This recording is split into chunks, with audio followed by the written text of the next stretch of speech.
Hello, welcome. In today's video we're going to talk about fibre optic. Now there's two main types of fibre optic you can purchase for the end user, which is you, person living at home, and that is FTTC and FTTP.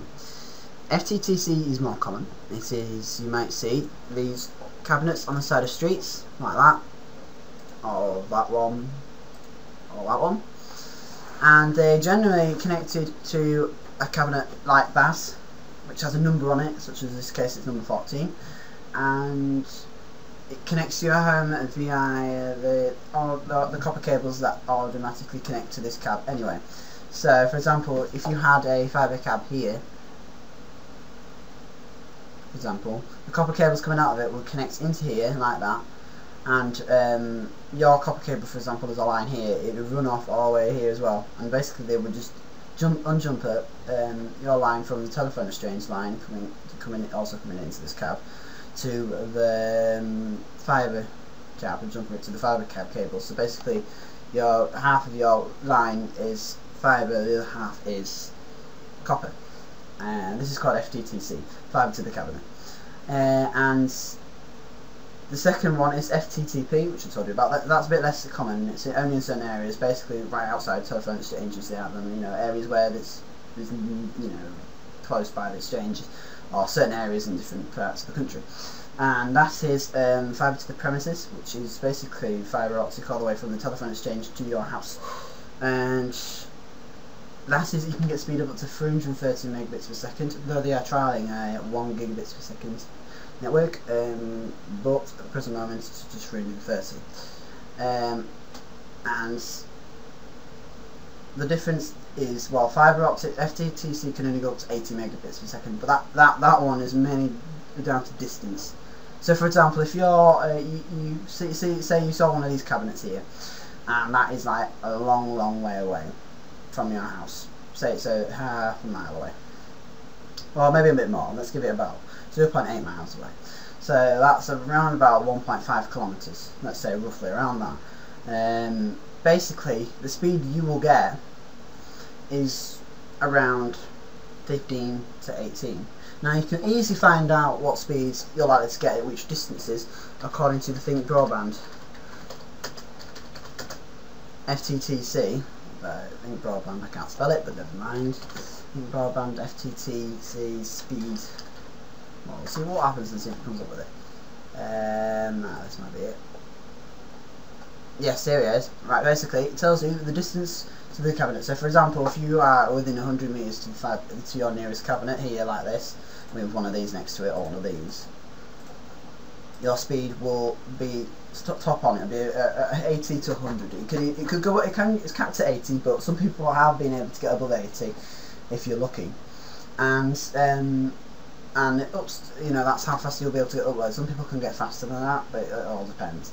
And as the distance goes down, the more the speed decreases.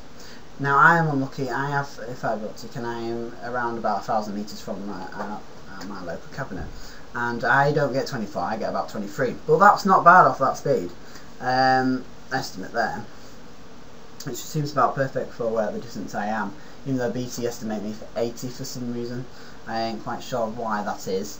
The best how to find out which cabinet you're connected to is quite easy. Now, for example, you might see 3 of these in your village. You might have a small village, but you might have 3 of these cabinets in there. One saying 15, one saying 18, one saying 21.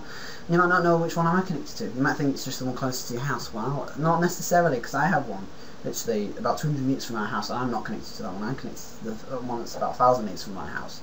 And now, to see which one you're connected to, is you go to, basically, you type in, I type in BT checker BT, that's what I do, and it's basically the BT broadband availability check. I'll put a link in the description below. You can either test by your telephone number if you have a BT, if you're on BT or Plusnet. If it's a BT based line, you can search through telephone. If you're not, then you can't, because I only work with BT things. It's better to check address, because postcodes, it isn't very accurate. Address, type in your postcode, whatever your postcode is, type it in, and select where you live, and it will tell you, basically, it'll give you a basic insight into what say here, it says here what cabinet you're served by, what exchange you're on, what is available, what speeds on fibre optic you can get. The impacted is basically, because this is for because now from the 1st of January BT are doing self-installs fibre optic. Basically what happens is the engineer will go to the fibre cabinet and they'll jump you over from the exchange line onto the fibre cabinet, and that's it. They'll go home. They won't set you up unless you probably ask. They might do it, but if otherwise they'll just they'll send you the modem and the router in the post, or some in BT's case, the actual VDSL router, which is very high, whatever it means. Basically that's like ADSL, but the VDSL is basically fibre optics name, technical name.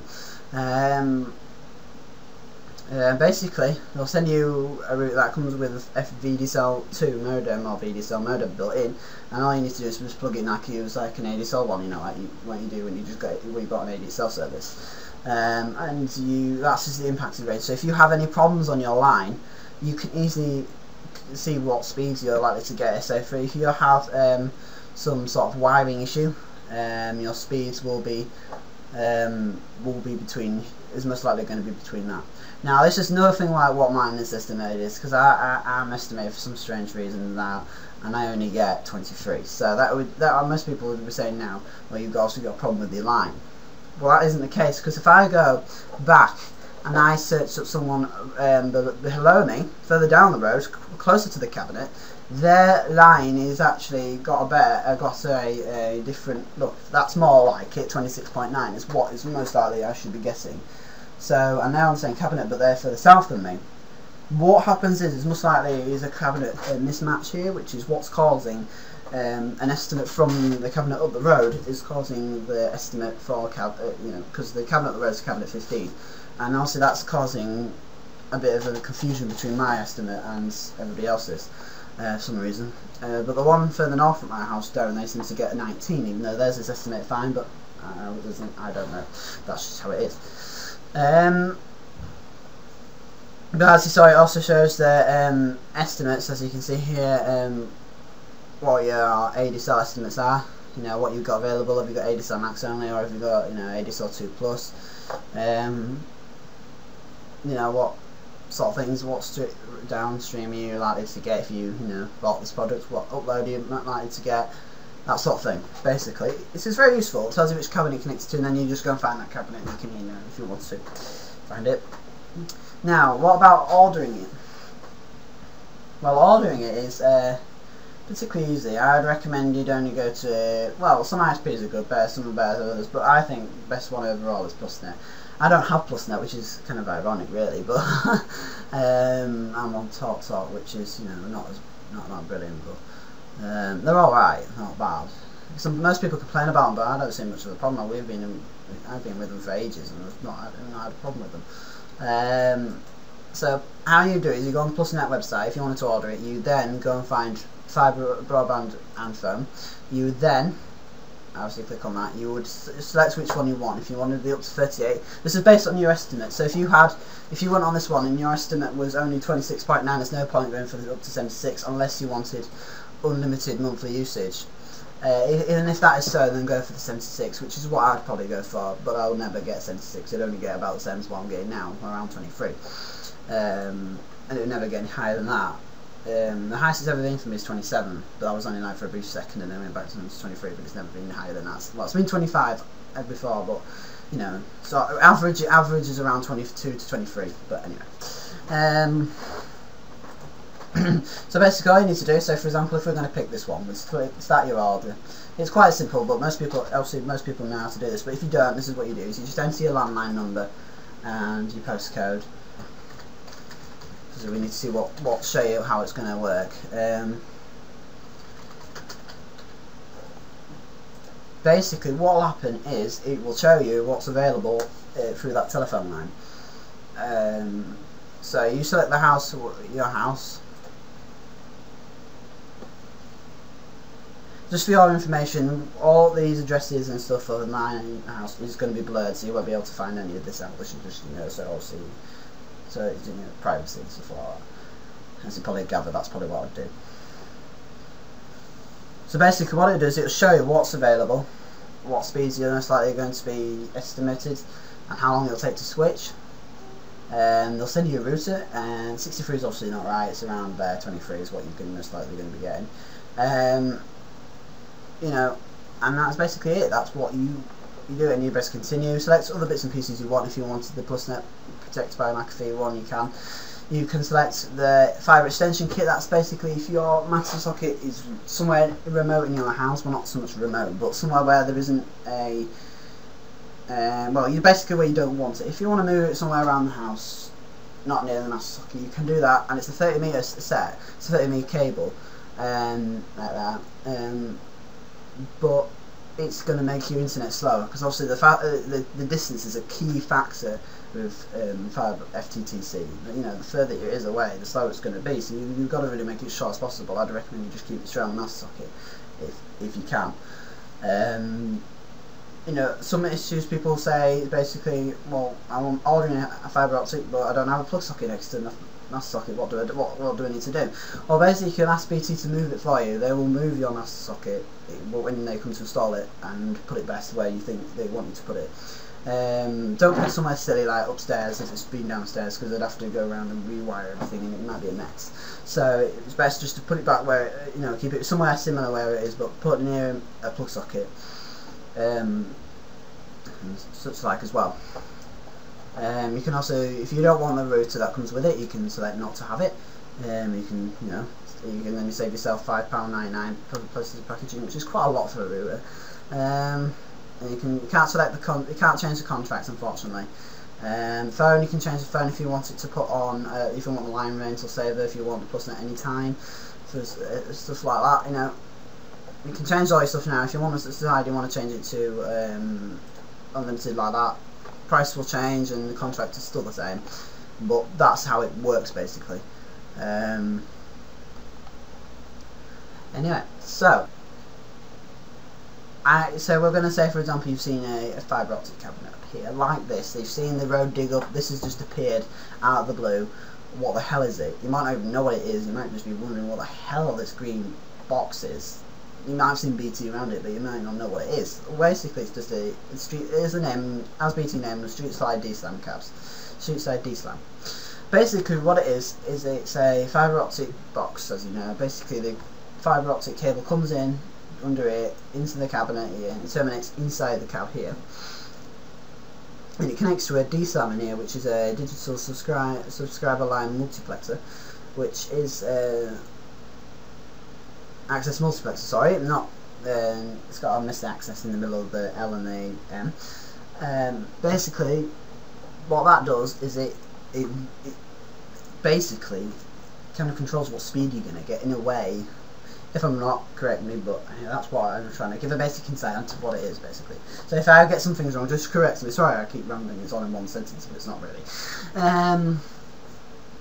Basically then copper cables run out here into the ground and connect to a cabinet like that, and basically, as I said, they'll jump them over when you ask the fibre optic cables.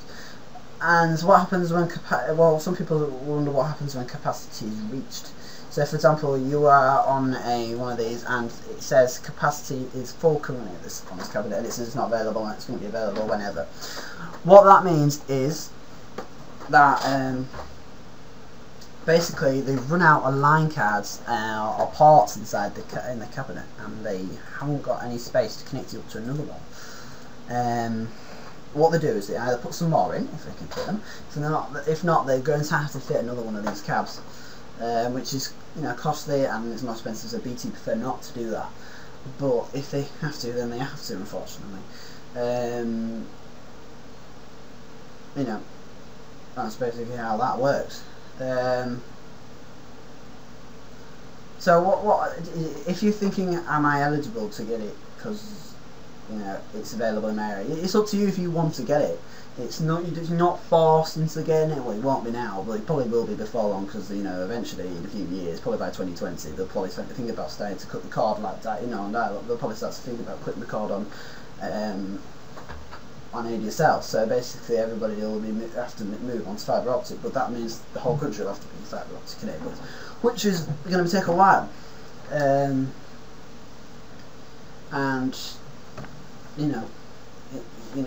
well, you're eligible to get it only if you use it. If you internet a lot, if you heavy use it, you download a lot. You're always on the internet doing stuff, and it's it's never. You're never off. Well, you're off it, but like you're using a lot to download music and all the rest of the stuff. That's when you should buy it. Consider buying it. If you find it slow or you're getting annoyed with it because it's taking forever to download things, then fibre optic is what is recommended for you.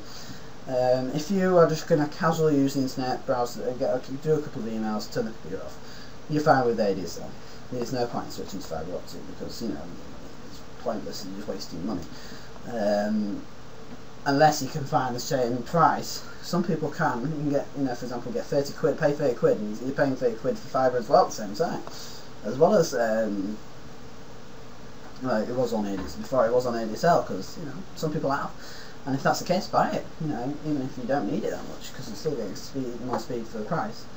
Now, we're going to talk about the differences in cabs, why they have 3 different cabs, BT do. And the reason is basically size and demand, really.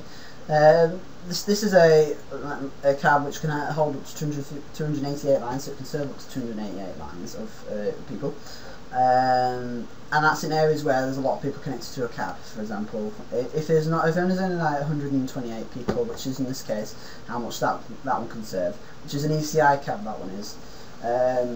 ECI Telecom, not that one, not who make that cab. That's the one. That's the cab that I'm connected to, or what's similar to that type.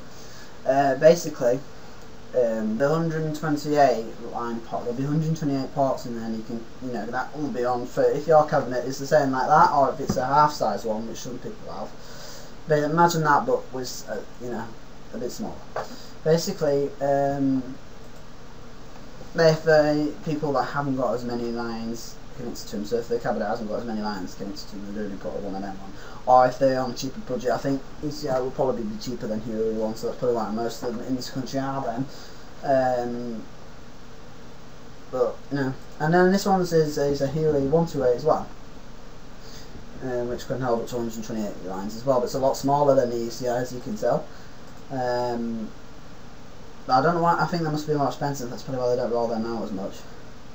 Now, I have seen a mix of Huawei and ECI cabs on the same exchange, which is this case for Selby. I have seen it. Mainly because they're putting conveying EO lines, which is exchange only lines. If you're exchange only, you won't be able to get fibre unless BDUK money is being funded on upgrading it, which is in this case they're doing it here. Basically, the EO line is let's change only. Your line's not going through a cabinet like that. It's going straight to the exchange. Now,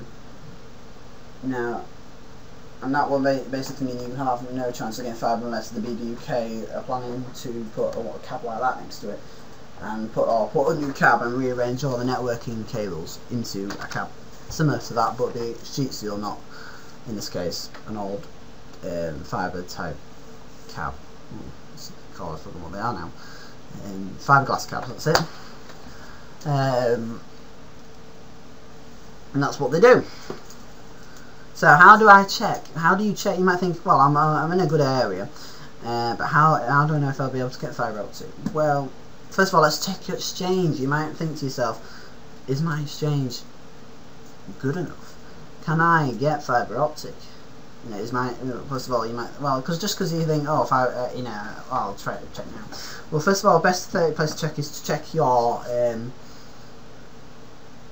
Your exchange will do it. So in this case, we're going to go to a website called SamKnows, and SamKnows is a broadband-based website, which is very useful. It can tell you about all you want to know about your telephone exchange, what's available on it, when is it going to be available. And we're going to go through that now. So in this case, we're going to use a different exchange. For example, we're going to use the Rickle exchange because it's got some RFS dates, which I'll show you in a minute. I'll explain what that is in a minute. But basically, all you need to type in, if you don't know, just search it manually, and you basically zoom in and they will start appearing like that, and you just click on that one if that's yours, and you just go on it, for example. But it's changed, so it's basically type in your postcode, town name, telephone number or exchange code, stuff like that. In this case I'm going to type in my RIC, which is the Rickle Telephone Exchange, and basically it tells you some information about the exchange. In this case FTTC, which is calendar year 2014. What that means is they're planning to put it in sometime this year. They haven't decided, they haven't confirmed a date for this year yet when they're going to plan to get the fibre installed and done by. Now unfortunately Rickle has got lots of EO lines in them, which means they're all exchange only lines. There's no cabinets in the village currently at the moment. There's only one cabinet on the exchange, and for a cabinet, exchange serving around about 1,100 and something is quite bad really, saying there's only one cab, and that's here. So it is particularly not useful. That it should be. There should be cabs in the village, but I don't know which is the way it was all set up when it was made. But yeah, basically it tells you also here that this exchange is going to get enabled for 21st century network by that date. It already has been updated, but somehow it's being pushed forward again, even though it's actually available and people have got it. It's the same in Kaywood. They've got it, but it's being pushed back to this date for some strange reason. But anyway, when the time gets near, when Openreach update the data, which they haven't done here yet, they will push this date. This date will say RFS date to something like the 3rd or the 6th or the 9th or the 12th or whatever, and that will tell you when the ready for service date is. That's what it means, ready for service dates. It'll tell you when it's available. Also it shows here what LLU, which is basically like your operator, so you can't get TalkTalk or you can't get Sky at this exchange. Some people have already got it, but they'll be using BT's wholesale network to run that, which will find their internet a lot slower than it should be. So you know, that's about it really. That's how you know if it says not available there, that means your exchange is on UE, which I will also show you how to find out. That's it. UE is basically, it's under evaluation by the government BDUK funding program. Basically what that is they are looking at your exchange to see whether it's commercially viable to upgrade it. To find all this out, you need to go to Openreach, where and when.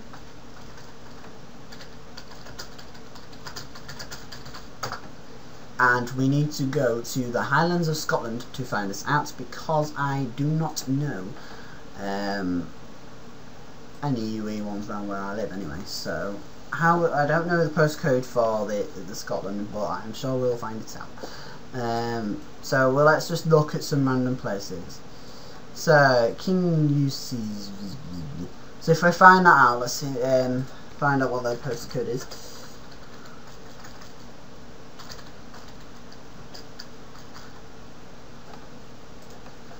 And we can PH21, as we just saw then. PH21. Type that in.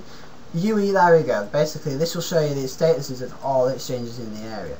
UE is basically, oh, it's gone now. PH21.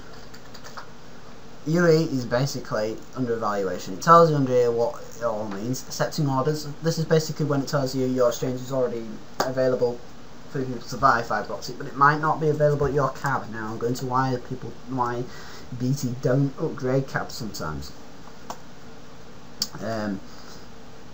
Basically, and the second one is coming soon. It's basically where the fibre is estimated, but it's coming soon. It's on its way at some point in the year. That's basically when you'll notice on the Samno's website is that it'll say an RFS date of a certain date. That's when it's coming soon. If it's future exchange, it'll say like the Rickle one. It will say calendar year 2014. Under evaluation, that has been BDUK's evaluating the exchange to see whether it is commercially viable to do it, and NCA is not coming out of pants. That basically means they're not planning to upgrade the exchange at all. But but if you register your interest, or if BT think that the area, or if they've been all of a sudden given a load of money from the government or the BDUK, they will think about upgrading your exchange. From that, it will change to a UE, and that's basically where they will, think about whether it will be possible to upgrade it. Now, why can't every cabinet on every exchange get upgraded, you might ask? Well, you know, because you might be annoyed, next door neighbour might be on fibre optic and you might not be. You know, it might be because there's two cabs and they might be on a different cab to you, and that might annoy you. And the best way to explain is basically BT only upgrade cabinets that are easy to do first. So, for example, if for example in this area BT upgraded all the cabs that were easy to upgrade. Luckily, just about all of them were. So most of them are all upgraded. There's only about 2 or 3 cabs left that haven't been upgraded on this exchange, which is, you know, quite, because there's about 50 cabs on this exchange, just under that I'm connected to, and around all of them are upgraded. There's about 2 or 3, possibly 4, that haven't been upgraded to fibre optic, which is quite good, really. And that's all been done over the past year. So it all depends, basically. It might not just happen. It might be easy to do. It's just that it might not be able to do it instantly, you know, at the time. They might be doing that on the next phase because it might be slightly harder, or they might need to plan it a little bit better before they do that cab. Or it might be being done under the BUK, as I've just said, which is harder to find out, because if you're checking through the BT checker, generally it'll list a date here of when it's going to come available to that area. And if it and on BDUK it doesn't, it just shows this below, or this will be gone. It doesn't come up unless it's the government money, which unfortunately most areas have run out of now. It's all mainly just BDUK stuff now.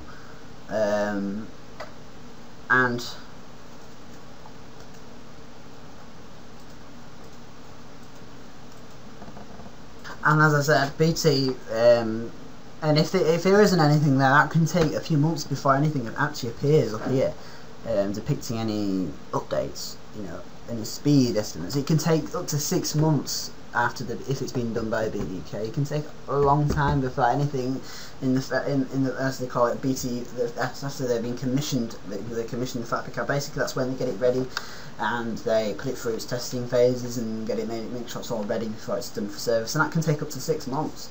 It could be a few weeks or 6 months before it's done. Luckily here it was a couple of weeks. It wasn't very long at all. But it can vary from area to area, and a lot of people around that they've just upgraded some exchanges around my area, and they're just they're sat on the commissioning stage currently, and they have been since the summer, and it's not good, really. And they're still sat now, and I don't know how long they will be sat for. They might even be sat for another 3 months to 4 months yet, and that could even be a year, and that's quite bad, really. But that's just how long it takes. You know, not everything's instant with BT, you know, as most people will know. They're quite slow. So, especially with the if your line is an EO line and they're putting a cab outside, basically what they'll do is they'll feed your line into the cab, but they'll cut them and they will bond them and all the rest of it inside the cab. So, no, not bond them, but they will jumper them. They'll put jumpers on them so they can jump into the cab, but that can take a long time. In BTs it'll be another, once they put it there, it'll be another, before 6 months, it'll be 6 months later, then they will put the wires in. Could even be longer than that before anything happens. So that's just how it all works. Unfortunately, BT is quite a lot slower. But yeah, that's about it, really. There's not much else to discuss. Just if your line has got lots of noise, and if you've noticed your line is quite noisy, if you ring people or you get a lot of disconnections, you probably will sorry, find it quite hard if you get a fibre optic connection. Speeds will be quite bad, because it's more susceptible to interference, fibre optic. So it's it's more likely to have problems if you have a noisy line or you have issues.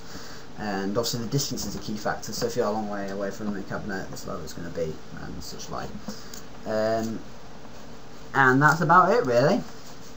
So if you have any more questions, please comment on the bottom, or send me a message, because I'm happy to help you out if you have a problem with any of this.